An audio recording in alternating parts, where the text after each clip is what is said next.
আল্লাহ রাসূলের বিবাহে অত খরচ ছিল না, বিবাহ ছিল অনেক সহজ। পৃথিবীর সবচেয়ে সহজ কাজ বিবাহ, পৃথিবীর সবচেয়ে সহজ কাজ আল্লাহ রাসূলের যুগে বিবাহ। আর আজকের যুগে সবচেয়ে কঠিন কাজ কোনটা? বিবাহ করা সবচেয়ে কঠিন কাজ। একটা করা যেমন কঠিন, তার চেয়ে বড় কঠিন দ্বিতীয়, তৃতীয়, চতুর্থ বিবাহ। কঠিন না? কিন্তু প্রথম বিবাহ করার পর যদি 100টা পরকীয়া করে ওটা সহজ, ওইটা সমাজে দর্শনীয় ত্রুটিযুক্ত নয়। কিন্তু দ্বিতীয়, তৃতীয় বিবাহ করলে সমাজে দর্শনীয় ত্রুটিযুক্ত। ওই জন্য আমি আমার বহু বক্তব্যে বলেছি যে সরকার বাল্য বিবাহ বন্ধ করতে চায়, কিন্তু এই পার্কগুলোতে, লাউয়া ছড়া উদ্যানগুলোতে আর মাধবকুণ্ডতে যে বাল্য প্রেম চলতেছে ওটা সরকার চোখে পড়ে না? সরকার দেখে না? সরকারের এমপি, মন্ত্রী, ওসি, টিউনও দেখে না? আমি কত বছর বয়সে বিবাহ করব এটা তোমাকে কে ঠিক করতে বলেছে? আমি কি গোলাম? আমি কি দাস? আমার কি ব্যক্তিগত স্বাধীনতা নাই? এটা কিন্তু মানুষের মানবাধিকারের লঙ্ঘন। ইসলাম এমন এক ধর্ম যে মানুষের মানবাধিকার সবচেয়ে বেশি প্রতিষ্ঠিত, সুপ্রতিষ্ঠিত সবচেয়ে বেশি ইসলাম। আরে কত বছর বয়সে বিবাহ করবো এটা তুমি ঠিক করার কে? আমি কয়টা সন্তান নেব এটা তুমি ঠিক করার কে? সন্তান কি তুমি দাও? সন্তান কি তোমার বাপের খায়? তুমি কি সন্তান দাও? সন্তান কে দেয়? আল্লাহ সুবহানাহু ওয়া তাআলা দেয়। তা আমার কয়টা সন্তান হবে এটা তুমি ঠিক করার কে? আমি কত বছর বয়সে বিবাহ করবো এটা তুমি ঠিক করার কে? এর নাম দাসত্ব, এর নাম গোলামি। এটা আমার ব্যক্তিগত স্বাধীনতা। তাহলে আজকে আপনি বাল্য বিবাহ বন্ধ করে দিবেন। বিবাহ কঠিন, বিবাহ অনেক বড় গুনাহ, কিন্তু বাল্য প্রেম চলতেছে, এইটা আপনার দৃষ্টিতে কোনো সমস্যা নয়। এই হলো আজকের সমাজের অবস্থা। রাসূল সাল্লাল্লাহু আলাইহি ওয়াসাল্লামের যুগে বিবাহ এত সহজ ছিল, আল্লাহ রাসূলের সাহাবী বিবাহ করেছে, আল্লাহ রাসূল জানেনই না। রাসূল সাল্লাল্লাহু আলাইহি ওয়াসাল্লামের দরবারে আসছে, গায়ে হলুদ রং লেগে আছে। আল্লাহ কি ব্যাপার, তোমার গায়ে হলুদ রং কেন? আল্লাহ রাসূল বিবাহ করেছে। কেমন মেয়েকে বিবাহ করেছো? তো বলে আল্লাহ রাসূল এইরকম। তো বলে তুমি অল্প বয়সী মেয়েকে বিবাহ করতে, সে তোমার সাথে খেলতো, তুমি তার সাথে খেলতে। তো তিনি বিবাহ করেছেন, রাসূল সাল্লাল্লাহু আলাইহি ওয়াসাল্লাম জানেন না। এত সহজ ছিল বিবাহ। আল্লাহ রাসূলের দরবারে একজন ব্যক্তি আসলো, একজন মেয়ে আসলো। আল্লাহ রাসূল বলেন, এমন কি কেউ আছে যে মেয়েকে বিবাহ করবে? তখন একজন দাঁড়ালো, হ্যাঁ আল্লাহ রাসূল, আমি বিবাহ করবো। তোমার কাছে কি আছে মোহর স্বরূপ? এই সেই করতে করতে কিছুই নাই। তখন কিছু কোরআনের আয়াত জানতো, কোরআনের আয়াতের বিনিময়ে আল্লাহ রাসূল বিবাহ করিয়ে দিলেন। আল্লাহু আকবার। তাহলে কত সহজ বিবাহ, মুহূর্তে বিবাহ হয়ে গেল, তাৎক্ষণিক বৈঠকে বিবাহ হয়ে গেল। আর এখন আনুষ্ঠানিকতা দিয়ে, সেই দিয়ে একটা বিবাহকে বংশমর্যাদা, আত্মমর্যাদা, বংশের নাম, হ্যান ত্যান দিয়ে একটা বিবাহকে নষ্ট করে দেওয়া হয়েছে, কঠিন করে দেওয়া হয়েছে। এবং পুরো বিবাহে সবচেয়ে বড় যেটা কটু জিনিস সেটা হচ্ছে শ্বশুর বাড়ির উপর অত্যাচার, মেয়ের পিতার উপর অত্যাচার। মেয়ের পিতা স্বীকার করুক আর না করুক, মন খুলে দিক চাহে মনে কষ্ট রেখে দিক, সমাজ মেয়ের পিতার উপর অত্যাচার করে। সামাজিক নিয়ম কানুন মেয়ের পিতার উপর অত্যাচার করে। ওয়াল্লাহি আল্লাহর কসম, ওয়াল্লাহি আল্লাহর কসম, ওয়াল্লাহি আল্লাহর কসম, পুরো ইসলামী জীবন বিধানে, কোরআন এবং হাদিসে পুরো ইসলামী জীবন বিধানে কেউ একটা দলিল দেখাতে পারবে না যে একটা দলিল প্রমাণ করে যে বিয়েতে মেয়ের বাপের একটা টাকা খরচ হবে, 4 আনা পয়সা খরচ হবে, মেয়ের বাপের 4 আনা পয়সা খরচ হবে, 8 আনা পয়সা খরচ হবে, একটা টাকা খরচ হবে, এরকম একটা দলিল গোটা ইসলামের কোরআন এবং হাদিসের কোথাও নেই। একটা দলিল যে মেয়ের বাপ 4 আনা খরচ করবে, 4 আনা। যদি পুরুষ হও, বেটা ছেলে হও, নিজে খরচ করে বিবাহ করো, নাহলে বিবাহ করার প্রয়োজন নাই। এর নাম পুরুষ। আত্মমর্যাদা থাকলে, ব্যক্তিত্ব থাকলে, শ্বশুরের 4 আনা না নিয়ে, শ্বশুরের 4 আনা খরচ না করিয়ে নিজে অলিমা খাওয়াও। কত মানুষকে খাওয়াবা? আল্লাহ রাসূল বলেছেন, আউলিম ওয়ালাউ বিশাতিন, অলিমা করাও, একটা ছাগল জবাই করে হলে অলিমা করাও, খাওয়াও অলিমা। তুমি কত বড় ধনীর ছেলে, কত বড় লাট সাহেবের ছেলে, কত বড় বাপের বেটা, অলিমা খাও। কিন্তু এক বাস মানুষ নিয়ে শ্বশুর বাড়ি গেছো, কোন লজ্জায়? কে যেতে বলেছে? তোমার শ্বশুরের 1 টাকা খরচ হবে বিবাহে, এটা কোনোদিন কেউ প্রমাণ করতে পারবে না। তার উপর তুমি মোটরসাইকেল নিয়েছো, ফ্রিজ নিয়েছো, খাট নিয়েছো, ওয়ারড্রপ নিয়েছো, এগুলো কোথায় হিসাব দেবা? সব হারাম। নামে যৌতুক, বেনামে যৌতুক, সবই হারাম। বিবাহের অনুষ্ঠানে যা কিছু দেওয়া হবে মর্মে, দিতে চাইবে মর্মে, দিয়েছে মর্মে যা কিছু উল্লেখ করা হয়, যা কিছু দেওয়া হয় সব হারামের টাকা, ভিক্ষা করে খেতে হবে, তবু শ্বশুরের মোটরসাইকেল শ্বশুরকে ফেরত দিতে হবে। এটাই ঠিক, এটাই চূড়ান্ত। এভাবে নামে বেনামে শ্বশুরের উপর অত্যাচার করা হয়। ইসলামের বিবাহের আর একটা চমৎকার বৈশিষ্ট্য হচ্ছে, ইসলামের বিবাহে আনুষ্ঠানিকতা বলতে তেমন কিছুই নাই। আগে পরে আপনাদের সিলেটে, আমি আসলে ওভাবে সমাজে কোনোদিন মিশা হয়নি, যেন সিলেট না, রাজশাহীতেও যে আসলে আগে পরে কত অনুষ্ঠান হয় আমি জানি না, মেলা রকমের অনুষ্ঠান আছে, তো আপনাদের দিকে অবশ্যই আছে। কিন্তু ইসলামের বিবাহ এত সিম্পল, এত সিম্পল। মেয়ের পিতা উপস্থিত থাকবে, যে বিবাহ করছে সে উপস্থিত থাকবে, দুইজন সাক্ষী উপস্থিত থাকবে। কয়জন সাক্ষী? দুইজন সাক্ষী। আর যদি কেউ না থাকে তবুও চলবে। দুইজন সাক্ষী, মেয়ের পিতা, জামাই। মেয়ের পিতা বলবে, তোমার সাথে আমার মেয়ে এত মোহরানার বিনিময়ে বিবাহ বন্ধনে আবদ্ধ হতে রাজি, তুমি তাকে গ্রহণ করে নাও। ছেলে বলবে, কাবিল তো, আমি কবুল করলাম। গুরুত্বপূর্ণ কথা 3 বার বলতে হয়। মেয়ের পিতা 3 বার বলবে, জামাই 3 বার কবুল করবে, বিবাহ হয়ে গেল, শেষ। বিবাহের আর কোনো আনুষ্ঠানিকতা নাই। ওয়ালিমা সামর্থ্য থাকলে পরের দিন চেষ্টা করবে, ছেলে খাওয়াবে পরের দিন, আগে পরে আর কোনো আনুষ্ঠানিকতা নাই। এখানে শত ছেলে আছে, এখনই বিবাহ দিয়ে দেওয়া যাবে, কোনো কঠিন কাজ। খালি মেয়ের বাপ বলবে যে আমি রাজি, বাবা তোমার সাথে বিবাহ দিলাম, এত মরানার বিনিময়, তুমি কবুল করবা কিনা? কবুল, আর 2জন সাক্ষী, আর বিবাহ চলতে থাকবে। কথা বুঝতে পারেননি? এত সহজ জিনিস ইসলামের বিবাহ, আর এটাকে আপনি কত কঠিন করে দিয়েছেন। আল্লাহু আকবার। বিবাহ যে সমাজে যত কঠিন হবে, ওই সমাজে জেনা তত বাড়বে, এটা মনে রাখবেন। বিবাহ যে সমাজে যত কঠিন হবে, ওই সমাজে কি বাড়বে? জেনা বাড়বে। আর যে সমাজে বিবাহ যত সহজ হবে, ওই সমাজে জেনা তত কমবে। আপনার সমাজে শত বিধবা আছে, এটা হিন্দুদের কাছ থেকে এসেছে বাঙালিদের কাছে। যুবতী মেয়ে, স্বামী মারা গেছে, তাও নাকি এটাই তার জন্য সুনামের, এটাই নাকি তার জন্য ব্যক্তিত্বের, এটাই নাকি তার জন্য মান সম্মানের, যে একটা ছেলেকে নিয়ে এসে বাকি জীবন পার করে দিবে, একটা মেয়েকে নিয়ে বাকি জীবন পার করে দিবে। এটা চরম জঘন্য, নিকৃষ্ট হিন্দুয়ানি কুসংস্কার। রাসূল সাল্লাল্লাহু আলাইহি ওয়াসাল্লামের নিজেরই কয়েকজন স্ত্রী ছিল বিধবা। উম্মে সালামা ছিলেন বিধবা, খাদিজা রাদিয়াল্লাহু তাআলা আনহা ছিলেন বিধবা। রাসূল সাল্লাল্লাহু আলাইহি ওয়াসাল্লাম সাহাবীদের উৎসাহিত করতেন বিধবাদের বিবাহ করার জন্য। কেননা সমাজে কোনো মেয়ে অবিবাহিত অবস্থায় যদি থাকে, ওই একটা মেয়েই সমাজে জেনার কালচার চালু করবে, ওই একটা মেয়েই সমাজের পবিত্রতাকে নষ্ট করবে। এই জন্য সমাজে বিবাহকে সহজ করতে হবে, আরো সহজ, আরো বেশি, আরো অতিরিক্ত বিবাহকে সহজ করে দিতে হবে। বিবাহের আনুষ্ঠানিকতা বন্ধ করে দিতে হবে। বিবাহ হতে হবে সম্পূর্ণ সুন্নাত পদ্ধতিতে মসজিদে। কত কমিউনিটি সেন্টারে গিয়ে বেপরদা, বেহায়াপনা, বেলিল্লাপনা করে পুরো বিবাহের মতো একটা ইবাদতকে, দিস ইজ ইবাদত, খেলতামাশা নয় যে আপনি গান বাজনা করে, মুভি সিনেমা দিয়ে, আর বেপরদা নারী দিয়ে কমিউনিটি সেন্টারে গিয়ে আপনার বিবাহের পবিত্রতাকে নষ্ট করবেন। কিসের আদর্শ পরিবার হবে আপনার? বলেন। যেই বিবাহেই জেনার কালচার সব লালন করা হচ্ছে, যে বিবাহে বরের গায়ে হলুদ দিয়ে দিচ্ছে তার ভাবি, বরের গায়ে হলুদ দিয়ে দিচ্ছে তার খালাতো বোন, সেই বিবাহে কিভাবে, কেমনে ওই বিবাহে বরকত আসতে পারে? যেই বিবাহের কমিউনিটি সেন্টারে বেপরদা, বেহায়াপনা, বেলিল্লাপনায় ভর্তি, গান বাজনা সিডি মুভিতে না দিলে, না বাজালে হিন্দি গান বিবাহ নাকি হয় না ছেলের, ওই বিবাহ তো তার কাছে আসলে, ও এখনো বুঝে না পিতা হওয়ার গুরুত্ব, ও এখনো বুঝে না সন্তানের গুরুত্ব, ও এটাকে খেলতামাশা মনে করেছে। ওর বিবাহে বরকত থাকবে না। বিবাহে বরকত না থাকলে পরিবার আদর্শ হবে না।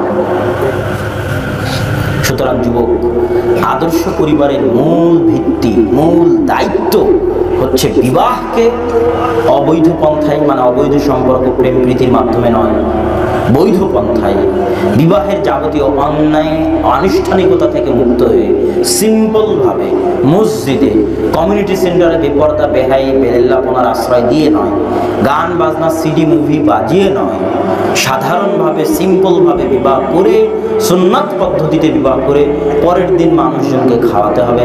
এইভাবে যদি বিবাহ হয়, এই বিবাহে দোয়া পাওয়া যাবে আল্লাহ এবং আল্লাহ রাসূলের পক্ষ থেকে, আল্লাহ সুবহানাহু ওয়া তাআলার পক্ষ থেকে বরকত বর্ষিত হবে এই দম্পতির উপর ইনশাআল্লাহ। যখন বিবাহের ঘরে যাবে যুবক, তখন বাসর ঘরের ইসলামের একটা জিনিস আপনি আশ্চর্য হবেন যে একটা সন্তান আসবে দুনিয়াতে, সেই সন্তানকে কেন্দ্র করেই কিন্তু বিবাহ। তো ওই সন্তানকে কেন্দ্র করে ইসলামের কি প্রস্তুতি, যেটাকে মানুষ মনে করেছে হাসি আনন্দ, সেটাকে ইসলাম দেখেন কিভাবে সাইকোলজিক্যালি মানসিকভাবে ইসলামের বিধিবিধানগুলো দেখেন। আপনি মনে করেছেন বাসরাত আনন্দে, আর ইসলাম কি বলছে বাসরাতে গিয়ে তোমাকে 2 রাকাত সালাত আদায় করতে হবে। আজীব, মানে ইসলামের টার্গেট অন্য জায়গায়, যে আপনার এই বিবাহের মাধ্যমে আপনার সন্তান আসবে, সে যেন পবিত্র হয়, সৎ হয়, আদর্শবান হয়, ওটা নিয়ে ইসলাম চিন্তিত। আপনি মনে করছেন বিবাহ তো আনন্দের, এখানে নাচ গান হই হুল্লোড় আর গান বাজনা চলবে, এখানে আবার 2 রাকাত সালাত করতে আসবে। আর ইসলামের চিন্তা ভাবনা দেখো, বাসর ঘরে ঢুকে আগে স্ত্রীর কপালে হাত দিয়ে দোয়া করতে হবে, আল্লাহুম্মা নাসআলুকা খায়রাহা ওয়া খায়রা মা জাবালতা ফিহা ওয়া আউযু বিকা মিন শাররিহা ওয়া শাররি মা জাবালতা ফিহা। হে আল্লাহ, আমার স্ত্রীর মধ্যে যা কল্যাণ আছে সেই কল্যাণ তোমার নিকটে চাই, আর যা অকল্যাণ আছে সে অকল্যাণ থেকে তোমার নিকটে পরিত্রাণ চাই। তারপর স্বামী স্ত্রী মিলে 2 রাকাত সালাত আদায় করবে, আল্লাহর নিকটে দোয়া করবে। আপনি মনে করেছেন আনন্দ, আর ইসলাম দেখেন কিভাবে নিয়ম কানুনগুলো দিয়েছে। আল্লাহু আকবার। আপনি যেই মাধ্যমটাকে, যেই সহবাস বলেন, মিলন বলেন, ওটাকে আপনি আনন্দের বস্তু বানিয়েছেন, আর ইসলাম ওখানে আপনাকে দোয়া শেখাচ্ছে যে তুমি যখন তোমার স্ত্রীর কাছে যাবে তখন তুমি এই দোয়া পড়বে, বিসমিল্লাহি আল্লাহুম্মা জান্নিবনা শাইতান ওয়া জান্নিবিশ শাইতানা মা রাযাকতানা। আপনার মাথায় আনন্দ, আর ইসলামের মাথায় এই মাধ্যম দিয়েই তো একটা সন্তান আসবে, বুঝেননি? ওই সন্তান যেন শয়তানের আসর মুক্ত হয়, ওই সন্তান যেন পবিত্র হয়, ওই সন্তান যেন সৎ হয়। আপনি আছেন আনন্দের চিন্তায়, কিন্তু ইসলাম আছে আপনার সন্তানকে নিয়ে চিন্তিত। হে আল্লাহ, আজকে আমাদের এই কাজের মাধ্যমে যদি কোনো সন্তান আসে, সেই সন্তানকে তুমি শয়তান থেকে দূরে রাখো, আমাদের এই কাজ থেকে তুমি শয়তানকে দূরে রাখো। সন্তান মায়ের পেটে আসবে, বিজ্ঞান বলে যে সন্তান যতদিন মায়ের পেটে থাকে ততদিন হায়েজ বন্ধ থাকে, এবং ওই রক্তটাই প্রবাহিত হয়ে সন্তানের খাদ্যে পরিণত হয়ে 10 মাস 10 দিন সন্তানের খাদ্য হিসেবে যেতে থাকে মায়ের পেট থেকে। এটা আল্লাহ সুবহানাহু ওয়া তাআলা সন্তান তৈরির যে কারিশমা, আল্লাহ সুবহানাহু ওয়া তাআলা মায়ের পেটের মধ্যে এই একটা জিনিসই আল্লাহর অস্তিত্বের প্রমাণের জন্য যথেষ্ট। এই একটা জিনিসই আল্লাহর উলুহিয়াত, আল্লাহর রুবুবিয়্যাতের প্রমাণের জন্য যথেষ্ট। এই সন্তান যখন 10 মাস 10 দিন মায়ের পেটে থাকে, তখন যখনই আপনি কোনো কিছুর সংস্পর্শে থাকবেন, তখন সে যা করবে তার প্রভাব আপনার উপর পড়বে, এটাই বিজ্ঞানসম্মত। আমি গাড়িতে 2-3 জনের সাথে আছি, আপনার সাথে ঘুরছি ফিরছি, আপনি যা যা করবেন তা একটু হলেও আমাকে প্রভাবিত করবে, করবে না বলেন? অবশ্যই করবে, এটাই মানুষের স্বাভাবিক নিয়ম। তাহলে যেই বাচ্চা পুরো খাবারটা গ্রহণ করতেছে মায়ের পক্ষ থেকে, 10 মাস 10 দিন মায়ের ভিতরে থাকতেছে, মায়ের অভ্যন্তরে থাকতেছে, ওই 10 মাস 10 দিন মা যা কিছু করবে তার প্রভাব সন্তানের উপর পড়বে না? অবশ্যই। আমি নিজে দেখেছি, একটা বাচ্চা যখন মায়ের পেটে ছিল তখন আমি শুনেছি যে তার মা প্রচুর কোরআন তেলাওয়াত করত 10 মাস 10 দিন। সাধারণত বড় বড় যারা ইমাম, তাদের জীবনে এই ধরনের গল্পই দেখা যায়, যে বড় বড় ইমাম যারা, তারা যখন তাদের মায়ের পেটে ছিলেন তখন কারো মা 3 বার কোরআন খতম দিয়েছে, কারো মা 4 বার, কারো মা 5 বার, কারো মা 6 বার, কারো মা 1 বার। তারা চেষ্টা করেছে সন্তান পেটে থাকা অবস্থায় প্রচুর পরিমাণে কোরআন পড়তে। ওই বাচ্চারা যখন দুনিয়াতে আসে তখন কোরআনের আওয়াজ শুনলেই চুপ হয়ে যায়। কথা বুঝতে পেরেছেন? কেন? মায়ের পেটে যখন 10 মাস 10 দিন থেকেছে তখন ওর মা তো সবসময় কোরআন পড়েছে, ও তো জন্ম থেকে অটোমেটিকই কোরআনের পাগল হয়ে গড়ে উঠবে, কোরআন প্রেমী হয়ে গড়ে উঠবে। ও তো অবশ্যই সৎ সন্তান হবে যদি আল্লাহ দয়া করে, ইনশাআল্লাহ। কিন্তু আপনার স্ত্রী যদি সারাদিন টিভির রিমোট নিয়ে সিরিয়াল দেখে, কি বলেন? জি বাংলা, স্টার জালসা, বোঝে না সে বোঝে না, আছে না সিরিয়াল? সিরিয়ালের জন্য আপনার সাথে গন্ডগোল লাগাবে, আপনি দেখবেন ক্রিকেট খেলা আর সে দেখবে সিরিয়াল। হ্যাঁ, এই হলো আদর্শ পরিবার। স্বামী দেখবে ক্রিকেট আর স্ত্রী দেখবে কি সিরিয়াল, দুইজনের গন্ডগোল, স্টার জালসা। তাহলে সারাদিন যদি স্টার জালসায় শাশুড়ি বউয়ের ঝগড়া দেখে আর পরকীয়ার প্রেম দেখে, তো পেটের সন্তানের কি অবস্থা হবে এবার আপনি বলেন? আদর্শ পরিবার গড়ে উঠবে? উত্তরে কথা বলেন না যে আদর্শ পরিবার গড়ে উঠবে, আপনার মনে হয়? অসম্ভব, অকল্পনীয়, হতে পারে না। সে ওই পিতাও পিতা নয়, ওই মাও মা নয়, ওই পিতাও পিতা নয়, ওই মাও মা নয়। অতএব 10 মাস 10 দিন মা যা করবে তার সব কিছু প্রভাব সন্তানের উপর থাকবে। সন্তান যখন দুনিয়াতে আসলো তখনও ইসলামের দেখেন প্রত্যেকটা পদক্ষেপ, প্রত্যেকটা সেগমেন্ট, প্রত্যেকটা ধাপ সূক্ষ্মভাবে ইসলাম বলেছে, আশ্চর্য হয়ে যাবে। বিবাহ থেকে নিয়ে শুরু করে, বাসর ঘর থেকে নিয়ে শুরু করে, সন্তান সন্ততি হওয়া থেকে নিয়ে শুরু করে, সন্তান মানুষ করা পর্যন্ত স্টেপ বাই স্টেপ ইসলামের যেমন দিক নির্দেশনা আশ্চর্যকর। সন্তান হয়েছে, হওয়া মাত্রই সন্তানের কানে কি দিতে হবে? আজান দিতে হবে। আজীব নিয়ম। মানে ইসলামের মাথায় এটা আছে যে এই সন্তানকে সব মানুষ রূপে গড়ে তুলতে হবে। এগুলো প্রত্যেক ধাপে ধাপে নিয়ম আছে। আজান দিতে হবে, হওয়া মাত্রই আজান দিতে হবে। আজান দেওয়ার পর যখন 7 দিনের দিন আসবে, 7 দিনের দিন অনেক কাজ, একটা সন্তানের অনেক কাজ। মনে করে রাখবেন যাতে কাজগুলো আপনাদের সন্তানের ক্ষেত্রে বাস্তবায়ন করতে পারেন, আপনার ক্ষেত্রে না হলেও ইনশাআল্লাহ। 7 দিনের দিন একটা কাজ আকিকা দেওয়া। কুল্লু মাউলুদ মুআল্লাক, প্রত্যেক সন্তান ঝুলন্ত থাকে তার আকিকার সাথে। যদি আকিকা করা হয়, মারহুন রেহেন, বন্ধক থাকে। বন্ধক থাকা বুঝেন? আপনাদের দেশে বন্ধক রাখে না মানুষ? কোথাও কট বলে, কোথাও বন্ধক বলে যে আমার জমি তুমি আবাদ করো, আমাকে 20,000 টাকা দাও, যেদিন 20,000 টাকা ফেরত দেবো সেদিন জমি নিব। বন্ধক রাখা। আমার মোবাইল তোমার কাছে বন্ধক রাখলাম, আমাকে 5,000 টাকা দাও, তুমি মোবাইল ইউজ করিও, আমি যেদিন 5,000 টাকা ফেরত দেবো সেদিন মোবাইল দেবো। মোবাইল বন্ধক রাখা। সন্তান বন্ধক থেকে যায় কিসের দ্বারা? আকিকার দ্বারা। যতক্ষণ না আকিকা না দেওয়া হয় ততক্ষণ বন্ধক মুক্ত হয় না। একটা কাজ আকিকা দেওয়া। দ্বিতীয় কাজ সন্তানের সুন্দর নাম রাখা। সুন্দর নাম কেন রাখবেন? ইসলামের সুলক্ষণ গ্রহণ করা যায়। আপনি যদি নাম রাখেন ফেরাউন, কেমন দেখাবে? আপনি যদি নাম রাখেন ইবলিস, কেমন দেখাবে বলেন? ইবলিস নামের অর্থ কি খুব খারাপ? ইবলিস নামের অর্থ যদি খারাপ হতো তো তার নাম দিয়ে ইবলিস হতো না। তা আপনিও ইবলিস রাখবেন, ফেরাউন রাখবেন, কেমন দেখাবে? তাহলে আজকের যারা নায়ক নায়িকা আছে, হলিউড, বলিউড, ঢালিউড আর কলকাতা, এদের যে নায়ক নায়িকার নামে যে আপনি আপনার ছেলে মেয়ের নাম রাখতেছেন, এটা লজ্জা করা উচিত নয়? একটু শরম লাগা উচিত নয়? আপনি কি চান আপনার মেয়েটা ওর মতো উলঙ্গ হয়ে নাচুক? আপনি কি এর জন্য গর্ব অহংকার ফিল করেন? নাউযুবিল্লাহ, আল্লাহ মাফ করুন। তো নামের প্রভাব মানুষের উপর থাকে, নামের প্রভাব মানুষের উপর থাকে। এই জন্য ভালো নাম রাখতে হবে, যাতে ভালো নাম রাখার মাধ্যমে এটা আশা করা যায় যে আল্লাহ তাকে ভালো করুক।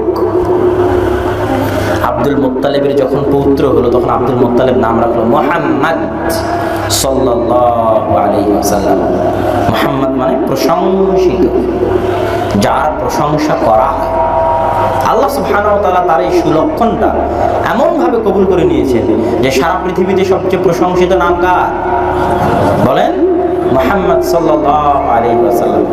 এমন কোন আযান আছে যে আযানে তার নাম নেওয়া হয় না?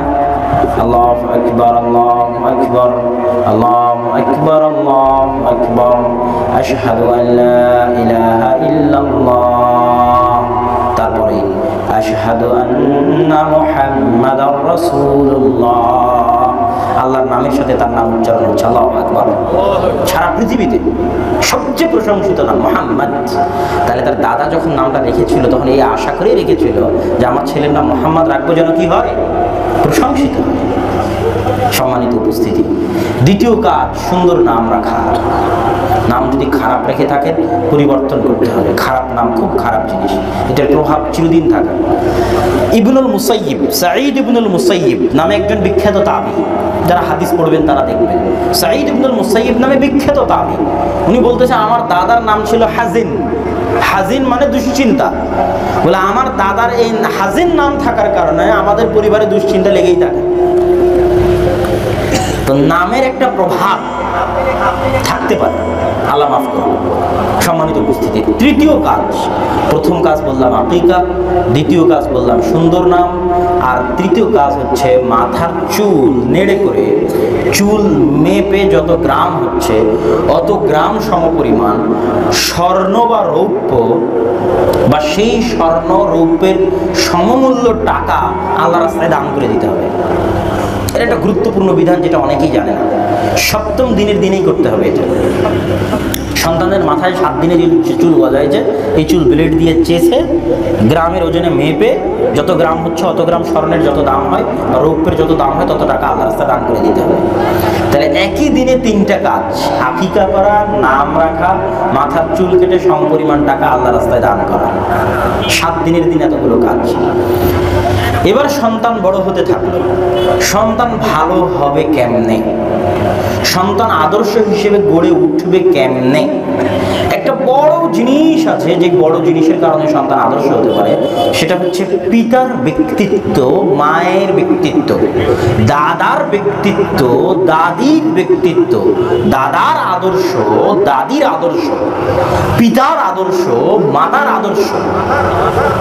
পিতা যদি হয় আত্মমর্যাদাহীন, আত্মসম্মানহীন, স্রোতে ভেসে চলা খড়কুটোর মতো, স্রোতে ভেসে চলা কোনো পানার মতো, ময়লা জিনিসের মতো, তার যদি কোনো আত্মমর্যাদা, আত্মসম্মান না থাকে, তাহলে কোনোদিন তার সন্তান তাকে অনুসরণ করবে না। এবং যেই পরিবারের স্বামী এবং স্ত্রীর মধ্যে আত্মমর্যাদা, আত্মসম্মান নাই, ভারাত্ম ব্যক্তিত্ব নাই, ওই পরিবারের স্বামী স্ত্রীর মধ্যে সম্পর্ক বেশি দিন টিকে না। এটা পরীক্ষিত। আপনি দিনে যদি 1000 বার আই লাভ ইউ বলেন আপনার স্ত্রীকে, আপনার স্ত্রী যদি আপনাকে 1000 বার আই লাভ ইউ বলেন, কিন্তু পরস্পরের মধ্যে সরিষার সমপরিমাণ ভারাত্ম নাই, তো আই লাভ ইউ বলার পরেই ঝগড়া লেগে যাবে। কথা বুঝতে পারেন? বলার পরেই গন্ডগোল লেগে যাবে। না, এরও আত্মমর্যাদা নেই, ওরও আত্মমর্যাদা নেই, এরও সম্মান নেই, ওরও সম্মান নেই। বাপ মায়ের সামনে গন্ডগোল করবে, শ্বশুর শাশুড়ির সামনে গন্ডগোল করবে, পাড়া প্রতিবেশীর সামনে গন্ডগোল করবে, গ্রামবাসীর সামনে গন্ডগোল করবে। আত্মমর্যাদার অভাব। আর ব্যক্তিত্ব হায়বাত, ভারাত্ম কাকে বলে? বাপ যদি বাড়িতে ঢুকে, তো বাড়ি শুনশান, নীরব। বাপরে বাপ, আব্বা আসতেছে, আব্বু আসতেছে, তখন ছোটবেলা থেকে সন্তান ভাববে আমাকে আমার বাপের মতো হতে হবে। কথা বুঝতে পেরেছেন? সন্তানের সামনে যখন বাপ রিয়ালি হিরো, সারা ওয়ার্ল্ডের মধ্যে একজন সন্তানের কাছে তার পিতা হয় রিয়ালি হিরো, প্রকৃত নায়ক। পিতা যখন ওই রকম আদর্শবান হিসেবে নিজেকে পেশ করতে পারে, তখন সন্তান অটোমেটিকই বাপের অনুসরণ করতে থাকে। জানতে অজান্তে, বুঝে অবুঝে তার একটাই টার্গেট, হয় আমি আমার বাপের মতো হবো কি করে। পরবর্তীতে ভাবতে থাকে আমার বাপ এই কাজ করতো, আমি এই কাজ করবো, আমার দাদাকে এটা করতে দেখেছি এটা করবো, আমার বাপ এটা ওসিয়ত করে গেছে, আমি এটা করবো। কেননা he is influenced by his father, inspired by his father. তার পিতার দ্বারা সে অনুপ্রাণিত, তার পিতার দ্বারা সে প্রভাবিত। যদি এরকম পিতা কারো ভাগ্যে নসিব হয়, তো ওই সন্তান আদর্শ হওয়ার সম্ভাবনা 99%। আর যদি পিতা এরকম না হয়, তাহলে কোনো গ্যারেন্টি নেই। আমার নিজের কাছে ব্যক্তিগতভাবে আমার এখনো সবচেয়ে বড় চ্যালেঞ্জ, আমার কাছে আমার সবচেয়ে বড় চ্যালেঞ্জ যে আমি এখন আমার পিতার মতো পরিশ্রম করতে পারি না। এটাই আমার কাছে সবচেয়ে বড় চ্যালেঞ্জ মনে হয়, যে আমার বয়স যুবক আর আমার বাপের বয়স অনেক বেশি, তারপরেও আমি আমার বাপের সমান পরিশ্রম করতে পারি না। এই জায়গায় আমার নিজেকে পরাজিত মনে হয়। এখানে সিলেটে আজকে প্রোগ্রাম শেষ করে রাজশাহী যদি আমি 8টা-9টায় পৌঁছি, তো আমাকে ঢুকে আগে ঘুম পাড়তে হবে। আর উনি আপনার সিলেট থেকে আজকে যদি ফিরে যায় রাজশাহীতে, তো মাদ্রাসায় ঢুকে আগে ক্লাসে যাবে, 8 ঘন্টা ক্লাস নেবে, কোনো ক্লান্তি ছাড়া। এত কঠোর পরিশ্রম করতে পারে, আল্লাহ তার পরিশ্রম বরকত দিক। আমিন।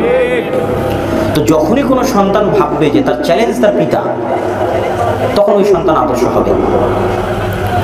যখন সন্তান তার ভাববে যে সে তার মাকে বড় চোখে দেখবে, বড় চোখে মানে তার মায়ের পবিত্রতা, তার মায়ের আদর্শ, তার মায়ের সংস্কৃতি তার কাছে দুনিয়ার সর্বশ্রেষ্ঠ মনে হয়, সবচেয়ে ভালো মনে হয়।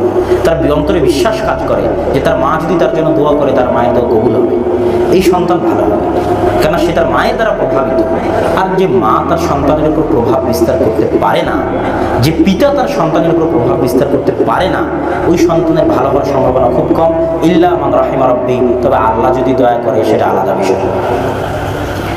এরকম পরিবারে যখন কেউ আদর্শবান থাকে, পিতা মাতা না থাকলে দাদা দাদি, দাদা দাদি না থাকলে নানা নানি, যার দ্বারা সে প্রভাবিত হবে, যার আদর্শ দেখবে, তাহলে ওর জন্য আর মাদ্রাসা, মসজিদ, স্কুল, কলেজ লাগবে না। বাড়ি সবচেয়ে বড় বিশ্ববিদ্যালয়, পরিবারই সবচেয়ে বড় শিক্ষা প্রতিষ্ঠান। পরিবার যদি আদর্শ শিক্ষা দিতে না পারে, পরিবার যদি শিক্ষা সংস্কৃতি শিক্ষা দিতে না পারে, পরিবার যদি সৎ চরিত্র শিক্ষা দিতে না পারে, পরিবার যদি পবিত্রতা শিক্ষা দিতে না পারে, চারিত্রিক পবিত্রতা শিক্ষা দিতে না পারে, পৃথিবীর কোনো স্কুল কলেজ বিশ্ববিদ্যালয় ওই সন্তানকে শিক্ষা দিতে পারবে না, মানুষ করতে পারবে না। সম্মানিত উপস্থিতি, তাহলে আদর্শ পরিবার গড়ার ক্ষেত্রে পিতামাতার ভূমিকা সবচেয়ে বড়। একজন পিতার ভূমিকা আপনাকে বলি, একজন পিতার ভূমিকা সংক্ষিপ্ত বলে আমি সামনে আগাবো ইনশাআল্লাহ। পিতার নাম আবু বকর রাদিয়াল্লাহু তাআলা আনহু। নবী রাসূলদের পরে দুনিয়াতে সর্বশ্রেষ্ঠ মানুষকে, দুনিয়াতে নবী রাসূলদের পর সর্বশ্রেষ্ঠ মানুষকে আবু বকর রাদিয়াল্লাহু তাআলা। দুনিয়াতে নবী রাসূল সহ সব মানুষের মধ্যে সর্বশ্রেষ্ঠ নবী, সর্বশ্রেষ্ঠ রাসূল, সর্বশ্রেষ্ঠ মানুষকে মুহাম্মদ সাল্লাল্লাহু আলাইহি ওয়াসাল্লাম। দুনিয়াতে নারীদের মধ্যে চারজন সেরা শ্রেষ্ঠ নারী, মারিয়াম, ফেরাউনের স্ত্রী আসিয়া, আল্লাহ রাসূলের স্ত্রী খাদিজা, আল্লাহ রাসূলের স্ত্রী আয়েশা রাদিয়াল্লাহু তাআলা আনহা। তাহলে দুনিয়ার শ্রেষ্ঠ নারীদের একজনকে আয়েশা। তাহলে এবার কল্পনা করেন, এক সফরে আয়েশা রাদিয়াল্লাহু তাআলা আনহা আছে, রাসূল সাল্লাল্লাহু আলাইহি ওয়াসাল্লাম আছেন, আবু বকর রাদিয়াল্লাহু তাআলা আনহু আছেন। আয়েশা রাদিয়াল্লাহু তাআলা আনহা নিজে বলছেন, সাকাতাত কিলাদাতুন লি বিল বাইদা, বাইদা নামক জায়গায় আমার গলার হারটা পড়ে যায়। ওয়া নাহনু দাখিলুন আল মাদিনা, আমরা মদিনায় ঢুকবো এরকম অবস্থায় আছি। ফানাখান নবী সাল্লাল্লাহু আলাইহি ওয়াসাল্লাম, তখন রাসূল সাল্লাল্লাহু আলাইহি ওয়াসাল্লাম সবাইকে তাঁবু টাঙাতে বললেন। হার খুঁজতে মানুষ লেগে গেল। রাসূল সাল্লাল্লাহু আলাইহি ওয়াসাল্লাম তার মাথাটা রাসাহু ফি হিজরি রাকিদান, আমার রানের উপর, আমার কোলের উপর তার মাথা রেখে ঘুম চলে গেছে। আকবালা আবু বকর, আবু বকর রাদিয়াল্লাহু তাআলা আনহু এই মুহূর্তে তাঁবুতে চলে এসেছেন। ফালাকাযানি লাকযাতান শাদীদা ওয়া ক্বাল হাবিসতিন নাস ফি কিলাদাতিন। আবু বকর রাদিয়াল্লাহু তাআলা চরম ক্ষিপ্ত হয়ে আছে যে আমার মেয়ে আয়েশার জন্য আজ শত শত মানুষ তার একটা হার হারানোর জন্য এখানে অপেক্ষা করছে, আটকে গেল। সালাতের সময় হয়ে গেছে, পানি পাওয়া যায় না, সালাত আদায় করবে মানুষ, এমন এক জায়গায় মানুষ আটকে গেছে যেখানে পানি নাই। কার জন্য আটকেছে? আমার মেয়ের জন্য আটকেছে। তো আত্মসম্মান বোধওয়ালা পিতা, আত্মমর্যাদা বোধওয়ালা পিতা তাঁবুতে ঢুকেছে। তাঁবুতে তিনি সর্বশ্রেষ্ঠ মানুষ নবী রাসূলদের পর, আর তার মেয়ে হচ্ছে সর্বশ্রেষ্ঠ নারীদের একজন, আর যিনি তার কোলে মাথা দিয়ে আছে তিনি হচ্ছেন সর্বশ্রেষ্ঠ রাসূল। তো শ্বশুর ঢুকেছে ভিতরে, জামাই মাথা দিয়ে শুয়ে আছে মেয়ের কোলে। জামাইও সর্বশ্রেষ্ঠ, শ্বশুরও সর্বশ্রেষ্ঠ, মেয়েও সর্বশ্রেষ্ঠ। তারপরেও আবু বকর রাদিয়াল্লাহু তাআলা আয়েশা রাদিয়াল্লাহু তাআলার ভাষা যে ফালাকাযানি লাকযাতান শাদীদা, তিনি আমাকে এমন জোরে মারলেন যে মারের চোটে আমার কোলে যদি আল্লাহর রাসূল না শুয়ে থাকতো আমি ছিটকে দূরে পড়ে যেতাম। আর একটা জিনিস দেখেন, কোন মেয়েকে মারতেছে? বিবাহিতা মেয়েকে মারতেছে। কার স্ত্রীকে মারতেছে? কার স্ত্রী? মুহাম্মদ রাসূলুল্লাহ সাল্লাল্লাহু আলাইহি ওয়াসাল্লাম মুহাম্মদের স্ত্রীকে মারতেছে, বিবাহিতা মেয়েকে মারতেছে। তাহলে ওই বাপের গায়রাত, আত্মমর্যাদা, সাহস, হিম্মত, দাপট কত মজবুত, কত শক্তিশালী, কত পাওয়ারফুল যে জামাইয়ের সামনে তিনি তার বিবাহিতা মেয়েকে তার অপরাধের জন্য সর্বশ্রেষ্ঠ জামাইয়ের সামনে মারতে পারেন। আর আপনার মেয়ে বেপরদা হয়ে ঢং ঢং করে হেঁটে যায়, আপনি ওকে দুটো কথা বলারও সাহস রাখেন না, আম্মু আম্মু করতে করতে দিন শেষ। পাওয়ারলেস ফাদার, ক্ষমতাবিহীন পিতা, ব্যক্তিত্ববিহীন পিতা, ভারাত্মবিহীন পিতা। এই পরিবার আদর্শ পরিবার হিসেবে গড়ে উঠবে না, হতে পারে না।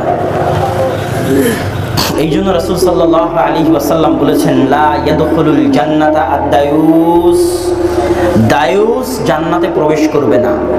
দায়ুস মানে, দায়ুস শব্দের শাব্দিক অর্থ হচ্ছে দিয়াতা। দিয়াতা মানে চর্বি। কিসের চর্বি? শুকুরের চর্বি। শুকুরের চর্বিতে দিয়াতা বেশি থাকে। লা ইয়াদখুলুল জান্নাতা আদ-দায়ুস, জান্নাতে প্রবেশ করবে না শুকুর। শাব্দিক অনুবাদ। জান্নাতে প্রবেশ করবে না কে বলেন তো আমার সাথে? শুকুর। তো শুকুরের কি জান্নাত জাহান্নাম আছে নাকি? শুকুরের জান্নাত জাহান্নাম আছে? তাহলে এই হাদিসের অর্থ কি? এই হাদিসের অর্থ হচ্ছে জান্নাতে প্রবেশ করবে না সে যে নামে মানুষ কিন্তু রক্ত মাংসে শুকুর, যে নামে মানুষ কিন্তু মানসিকতায় শুকুর, ও জান্নাতে প্রবেশ করবে না। সে কে? পৃথিবীতে সবচেয়ে আত্মমর্যাদাওয়ালা প্রাণী হচ্ছে উট, সবচেয়ে যার আত্মমর্যাদা গারাত্ম বেশি। আর পৃথিবীতে সবচেয়ে আত্মমর্যাদাহীন নিম্ন শ্রেণীর প্রাণী হচ্ছে শুকুর। এত নিম্ন শ্রেণীর প্রাণী যে নিজের পায়খানা নিজেই চাটে, এমনকি সামনে যদি আর একটা শুকুর থাকে তো ওর পিছন থেকেও জিহ্বা লাগিয়ে চাটবে। এটা শুকুরের স্বভাব।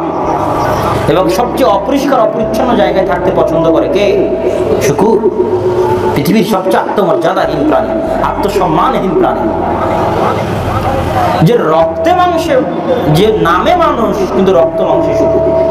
তো কি হয়েছে রক্তে মাংসে শুকুর? যে সে হচ্ছে ওই রকম একটা উট যদি দেখে যে ওর মেয়ে বন্ধু যাকেও ভালোবাসে তার সাথে আর একটা পুরুষ উট খারাপ কিছু করতেছে, তাহলে এই পুরুষ উট এমন ক্ষিপ্ত হয় যে মারতে মারতে আর একটা উটকে মেরেও ফেলতে পারে।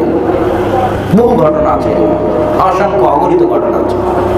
কেননা উটের রক্ত খুব গরম, আত্মমর্যাদা গায়রাত খুব বেশি। আর যদি শুকুরের ক্ষেত্রে এরকম হয় কোনো প্রবলেম নাই। তো শুকুর হচ্ছে কিরকম? কার রক্ত মাংস শুকুর হয়ে গেছে? ওর চোখের সামনে ওর স্ত্রীর সাথে ওর স্ত্রীর বান্ধবী, বয়ফ্রেন্ড টয়ফ্রেন্ড সব আসে, বাড়ির মধ্যে হাসি ঠাট্টা করছে, গল্প গুজব করতেছে, ফিজিক্যাল রিলেশন করতেছে, ওর মধ্যে কোনো অনুভূতি কাজ করে না, কোনো ফিলিংসই কাজ করে না। ও কি হয়ে গেছে বলেন তো? কথা বলেন না কেন? ও নামে মানুষ, রক্তে মাংসে কি শুকুর। শুধু এই জিনিস না, আপনি মোহর দিয়ে বিবাহ করেছেন, আপনার স্ত্রীকে পরপুরুষ দেখবে, আপনি মেয়েকে লালন পালন করেন, আপনার মেয়েকে পরপুরুষ দেখবে, এটা যদি আপনার হৃদয়ে আঘাত না করে, এটা যদি আপনার রক্তে আঘাত না করে, তাহলে আপনি নামে মানুষ, রক্তে শুকুর। রক্ত আর নাই, সব পুজ হয়ে গেছে, সব শুকুরের রক্ত হয়ে গেছে। লা ইয়াদখুলুল জান্নাতা আদ-দায়ুস, এরা জান্নাতে যাবে না। ওই পুরুষ যে তার পরিবারে বেহায়াই, বেলেল্লাপনা, নগ্নতা, অবৈধ সম্পর্ক, বেপরদার সুযোগ দিয়েছে, ওই পুরুষ জান্নাতে যাবে না। ও নামে পুরুষ, রক্তে শুকুর। এবং রিয়েল লাইফেও মানুষ যদি প্রচুর পরিমাণে শুকুরের চর্বি খায়, প্রচুর পরিমাণে শুকুরের গোস্ত খায়, তো রিয়েল লাইফেও মানুষ এরকম হয়ে যায় যে তার ভিতরে কোনো ফিলিংস কাজ করে না, এরকম হয়ে যায়। আল্লাহ সুবহানাহু ওয়া তাআলা আমাদেরকে শুকুরের স্বভাব থেকে হেফাজত করুক, আমিন।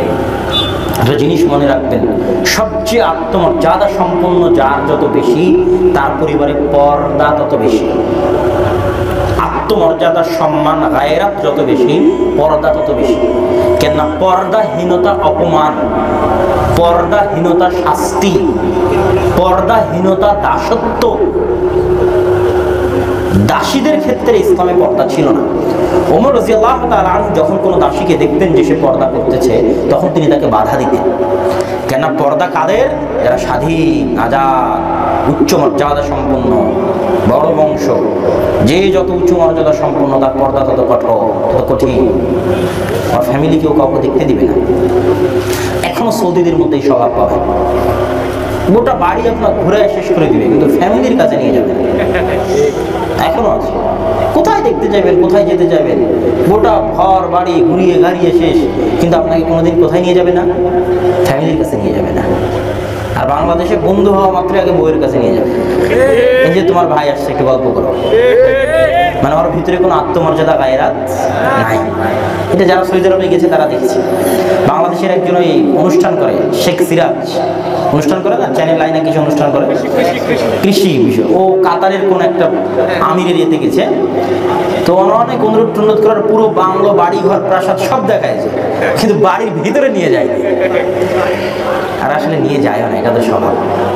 আপনি দেখবেন যে বাদশাহ সালমান বা মোহাম্মদ বিন সালমান, তাদের রাষ্ট্রীয় পরিচালনায় কি ভুল ত্রুটি সেটা আমি বলতেছি না, ওটা আমি আলোচনাও করতেছি না। কিন্তু পার্সোনাল লাইফে কখনো দেখবেন না যে ওদের বউদের নিয়ে বের হয়, যে বউদের নিয়ে ক্যামেরার সামনে আসতেছে। মালিক সালমান বা মোহাম্মদ বিন সালমান ওদের বউদের নিয়ে ক্যামেরার সামনে আসতে যেতে পারবেন না। কেন? ওদের মধ্যে অনেকেই এখন একদম হাইলি রেস্ট্রিক্টেড পর্দা করে, পাসপোর্টে পর্যন্ত ছবি রাখে। ওদের মাদের বা ফুফুদের খালাদের এখনো ওই ধরনের জাজবাটা আছে। হয়তো জেনারেশন চেঞ্জ হলে ওই জাজবা নাও থাকতে পারে, থাকবে না, থাকছে না, চলে যাচ্ছে, এটাই স্বাভাবিক। তো আত্মমর্যাদা, আত্ম অহংকার যত বেশি, পর্দা তত কঠিন। পর্দা শাস্তি, বেপর্দা শাস্তি, বেপর্দা অপমান। আদম আর হাওয়াকে যখন প্রথম জান্নাত থেকে বের করে দেওয়া হলো, তখন প্রথম শাস্তি ছিল জান্নাতে তাদের কাপড় খুলে পড়ে গেছিল। কোরআনের আয়াত মনে আছে? সূরা বাকারা খুলে পড়েন প্রথমেই। আল্লাহ সুবহানাহু ওয়া তাআলা সূরা বাকারার প্রথমেই বলেছে যে তাদের কাপড় খুলে পড়ে গেল, এটা হচ্ছে তাদের প্রথম শাস্তি।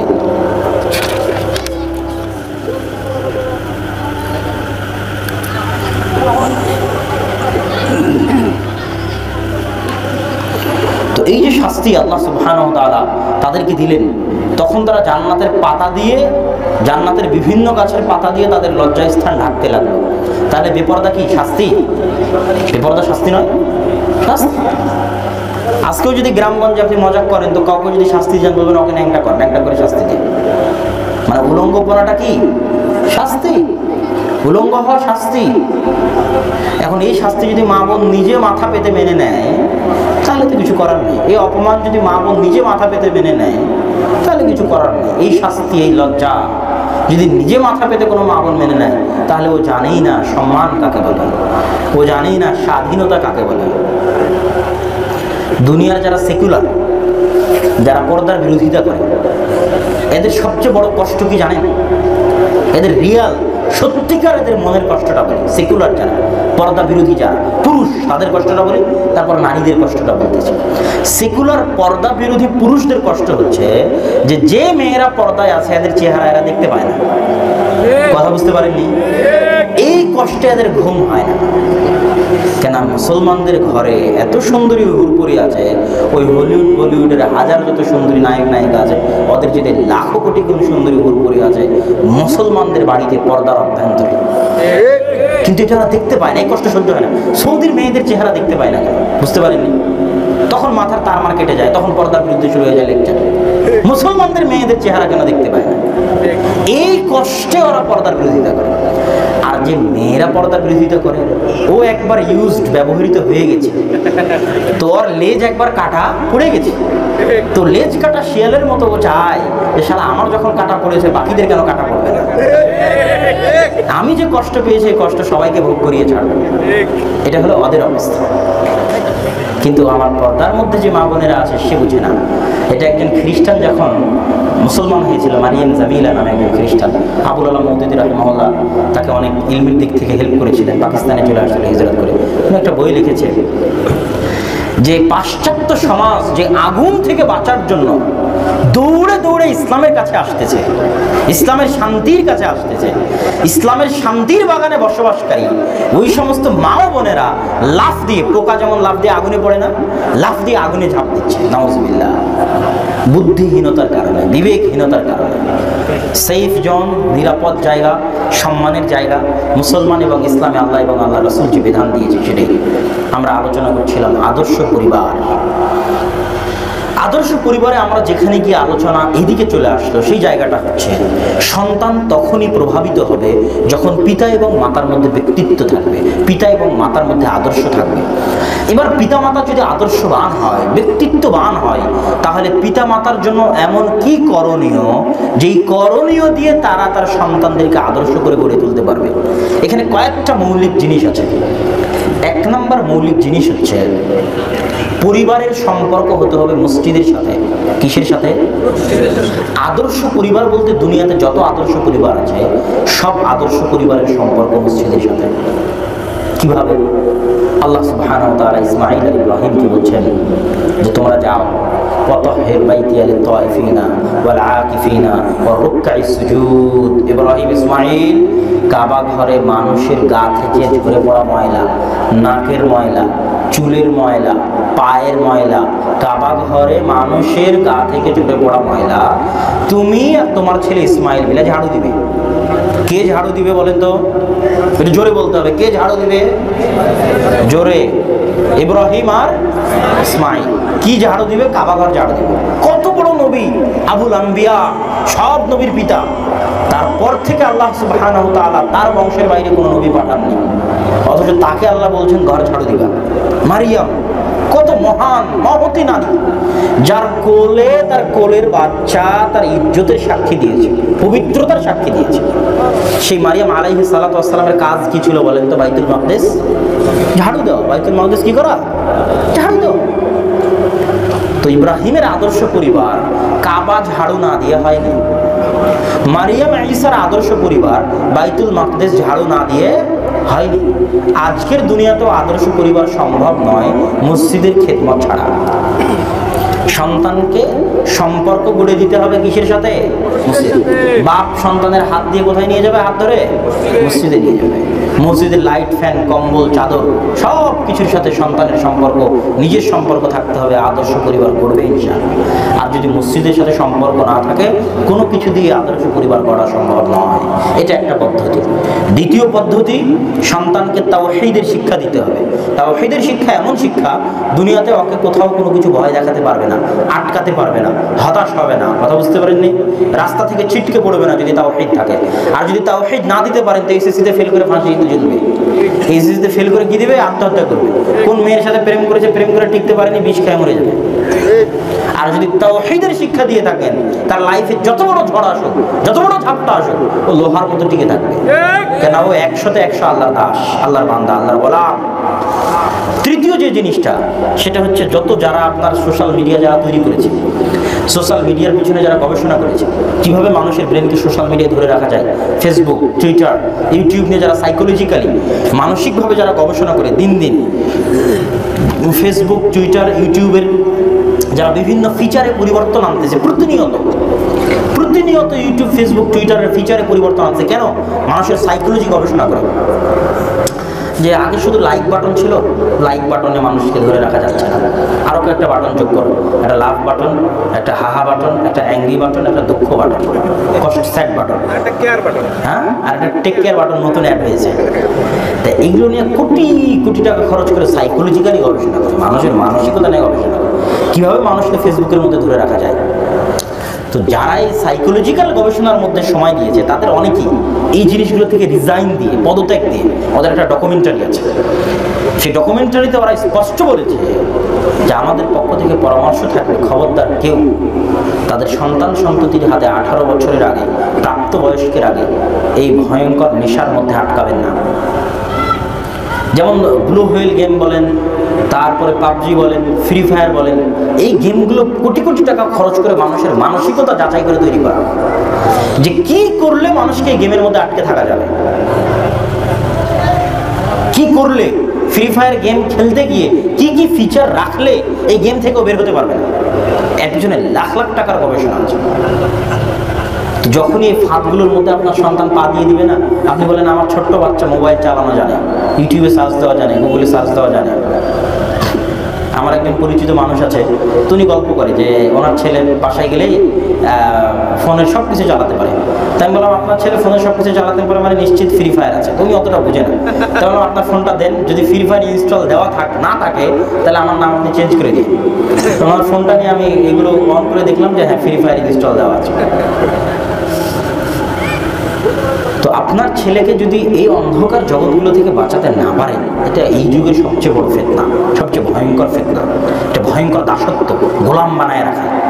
আপনি ফেসবুকের গোলাম হয়ে গেছেন কখন বুঝতে পারবেন না, কখন ফ্রি ফায়ার গেমের গোলাম হয়ে গেছেন বুঝতে পারবেন না, কখন ফ্রি ফায়ার পাবজি গেমের জিঞ্জির আপনার পায়ে বেঁধে ফেলেছে বুঝতে পারবেন না। মনে হবে জীবন অসম্পূর্ণ যদি না খেলি, খাওয়া হারাম হয়ে যাবে যদি না খেলি, খাওয়া হারাম হয়ে যাবে যদি ফেসবুক না চালায়, খাওয়া হারাম হয়ে যাবে যদি ইউটিউব না চালায়। এটা ভয়ঙ্কর রকমের দাসত্ব, ভয়ঙ্কর রকমের গোলামি। নেশাগ্রস্ততা এক প্রকার গোলামি, নেশাগ্রস্ততা এক প্রকার দাসত্ব। যখন আপনি দাসত্ব থেকে বের হয়ে আসবেন তখন বুঝবেন দুনিয়াটা কত বড়, দুনিয়াটা অনেক ছোট মনে হয়। যখন আপনি ফেসবুকে থাকবেন, গেমের মধ্যে থাকবেন, তখন দুনিয়াটা কি মনে হবে? অনেক সংকীর্ণ এবং ছোট। কিন্তু যখন ওটা থেকে বের হয়ে আসবেন, 10 দিন 1 সপ্তাহ আপনি গেম বন্ধ রাখেন, 10 দিন 1 সপ্তাহ আপনি ফেসবুক বন্ধ রাখেন, পৃথিবীতে ঘুরেন, দেখবেন দুনিয়া কত বড়, কত প্রশস্ত। এটা হলো আমার তৃতীয় পরামর্শ, যে সন্তানকে এগুলো থেকে বাঁচাতে হবে। চতুর্থ পরামর্শ, সন্তানের সামনে মডেল দিতে হবে। মডেল আদর্শ আদর্শ কিভাবে পাবে? সন্তানকে যদি নবী রাসূলের জীবনী না পড়ান, নবী রাসূলের জীবনী না শোনান, ওই যে যখন সন্তান ঘুমাতে চাইবে যে আম্মা ঘুমাবো, একটা গল্প শোনান, তখন যদি আপনি নূহ আলাইহিস সালামের গল্প শুনিয়ে থাকেন, ইব্রাহিম, মুসা, ঈসার গল্প শুনিয়ে থাকেন, তো এই ছোট অন্তরে ঈমানের বীজ বপন হয়ে যাবে। নবী রাসূলদের কাহিনী সবচেয়ে বড় ঈমান জাগরুক কাহিনী। সন্তানদেরকে এই কাহিনীগুলোর সাথে পরিচিত করে তুলতে হবে ছোট অবস্থাতে। আগডুম বাগডুম হাট্টিমা টিমটিম আউল ফাউল জঘন্য নিকৃষ্ট গল্পগুজব পড়ার আগেই নবী রাসূলরা যে মহান, বড় বড় ইমামরা যে মহান, ইমাম বুখারী, মুসলিম, আবু দাউদ, নাসাই, তিরমিজি, সাহাবীরা যে মহান, এটা তার অন্তরে গেঁথে দিতে হবে। এটা যদি তার অন্তরে গাঁথতে না পারেন, তাহলেও তো দুনিয়াতে বাইরে বের হয়ে দেখবে ওখানে কার পোস্টারে কার ছবি আছে, তো সাকিব খানের ছবি, পেপার খুললে কার ছবি, তো সালমান খানের ছবি, টিভি খুললে কার ছবি, তো সাকিব আল হাসানের ছবি। তো গোটা দুনিয়া যখন সাকিব আল হাসান, সালমান খান, শাহরুখ খান এদের পিছিয়ে, এরাই মনে হয় রিয়াল রোল মডেল, এদের মতো হতে পারাই মনে হয় সফলতা। ইউটিউবে ঢুকে দেখবে যে অমুকের লাখ কোটি ভিউ, তাহলে আমার তাহলে ওর মতো হবো, আমারও যেন ভিউ হয়, বুঝেননি? তখন তার রোল মডেল চেঞ্জ হয়ে যাবে। আর এই পর্যায়ে আসার আগেই যখন নবী রাসূলের জীবনী দিয়ে দিবেন, বুখারী, মুসলিম, আবু দাউদের জীবনী দিয়ে দিবেন, তাদেরকে যখন একবার বড় মনে করা শুরু করবে, তখন পথভ্রষ্ট হয়ে গেলেও সঠিক রাস্তায় ফিরে আসার চান্স থাকবে। তো সম্মানিত উপস্থিতি, আদর্শ পরিবারের উপর আমি আর আমার বক্তব্য লম্বা করতে চাচ্ছি না, তবে বক্তব্যের মধ্যে একটা জিনিস ছুটে গেছিল, সেটা যে সন্তান হওয়ার পর কানে আজান দেওয়ার পরে তাহনিক করানো, এটা একটা সুন্নাত। তাহনিক মানে কোনো ভালো পরহেজগার মানুষের কাছ থেকে তার মুখের খেজুর হোক, কোনো একটা খাবার হোক, খেজুর হলে ভালো হয়, চাবিয়ে নিয়ে অল্প একটু এই ছোটো বাচ্চার মুখে দেওয়া, যে দুনিয়াতে আসার পর সে একটা ভালো মানুষের সংস্পর্শে আসলো। এটা রাসূল সাল্লাল্লাহু আলাইহি ওয়াসাল্লামের নিকটে অনেক সাহাবী করিয়ে নিতে আসতেন তাহনিক করানোর জন্য এবং বরকতের দোয়া নেওয়ার জন্য। তো এই জিনিসটা আমার আলোচনার মধ্যে ছুটে গেছিল। তো আমরা যদি আদর্শ পরিবার গঠন করতে চাই, তাহলে আমরা শুরু থেকে যদি আমাদের আলোচনার সামারি যদি টানতে চাই, তাহলে প্রথমত বিবাহ হতে হবে সুন্নাত পদ্ধতিতে, অবৈধ সম্পর্কের নয়, বৈধ সম্পর্কের, এবং বিবাহে কোনো শিরক বেদাত, বিবাহে কোনো অপসংস্কৃতি, গান বাজনা, বেলেল্লাপনা থাকা যাবে না। বাসর রাতের যে সুন্নাত আমলগুলো সেটা করতে হবে, স্ত্রীর কাছে যাওয়ার যে দোয়া সেটা মনে রাখতে হবে, সন্তান মায়ের পেটে আসলে মাকে সজাগ সচেতন থাকতে হবে, 10 মাস 10 দিন মা যেন গুনাহের কাজে না যায়, 5 ওয়াক্ত সালাত আদায় করে কোরআন পড়ে, সন্তান দুনিয়াতে আসলে আজান দিতে হবে, তাহনিক করাতে হবে, 7 দিনের দিন চুল কেটে দান করতে হবে, নাম রাখতে হবে, আকিকা দিতে হবে। তারপরে বড় হওয়া পর্যন্ত সন্তান যেন আপনাকে আদর্শ হিসেবে মানে, আপনার স্ত্রীকে আদর্শ হিসেবে মানে, সেটার চেষ্টা করতে হবে। 7 বছর বয়সে সালাতের আদেশ দিতে হবে, মুরু আওলাদাকুম বিসসালাত ওয়া হুম সাব'উ সিনিন, তোমরা তোমাদের সন্তানদেরকে সালাতের আদেশ দাও যখন তাদের বয়স 7, আর তাদেরকে সালাতের জন্য পিটাও যখন তাদের বয়স 10। আর তোমরা বাড়িতে একটা লাঠি ঝুলিয়ে রাখো আদবের জন্য, শিষ্টাচারের লাঠি। দুইটে, আদর স্নেহ করতে হবে, লাঠিও ব্যবহার করতে হবে।